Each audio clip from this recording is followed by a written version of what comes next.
क्या सच में गौरव तिवारी की जान एक आत्मा की वजह से गई थी?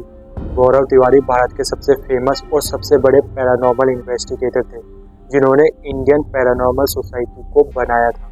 लेकिन गौरव तिवारी के आखिरी केस के ठीक एक दिन बाद अचानक उनकी मौत हो जाती है। 6 जुलाई 2016 गौरव तिवारी दिल्ली के जनकपुर में एक लड़की के इन्वेस्टिगेशन के लिए जाते हैं, जिसमें एक लड़की के धड़ में पोजीशन आ जाता है। जैसे ही गौरव तिवारी उस लड़की के घर पहुंचते हैं, तब भी उस लड़की के धड़ में पोजीशन आया हुआ होता है और एक आत्मा ने उस लड़की के शरीर को बहुत जोरों से झगड़ा हुआ होता है और वह आत्मा गौरव तिवारी के शरीर में भी प्रवेश करने की कोशिश करती है।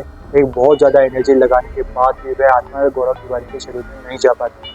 फिर करीब 1:30 बजे गौरव तिवारी उस इन्वेस्टिगेशन को पूरा करके घर लौट जाते हैं और घर पे जाते समय वह बिल्कुल नॉर्मल होते हैं। फिर अचानक से वह अपनी पत्नी से झगड़ा कर लेते हैं और उसके बाद में नॉर्मली सब खाना पीना खाकर पूरे परिवार के लोग सो जाते हैं। और दूसरे दिन 7 जुलाई को गौरव तिवारी उठते हैं और अपना फ़ोन चेक करते हैं और ईमेल वगैरह चेक करते हैं। उसके बाद में सब कुछ पॉजिटिव रहता है, उनके घर वाले सब नॉर्मल थे और कोई लड़ाई झगड़ा नहीं था। और इसके बाद में गौरव तिवारी बाथरूम में नहाने के लिए जाते हैं, लेकिन जैसे वे नहाने के लिए जाते हैं उसके कुछ देर बाद में उनके गिरने की आवाज़ आती है। तो उनके पिता ज़ोरों से भागे आते हैं और दरवाजे को तोड़ते हैं और जैसे ही दरवाजे को तोड़ते हैं तो देखते हैं कि उनके बेटे की लाश पड़ी है।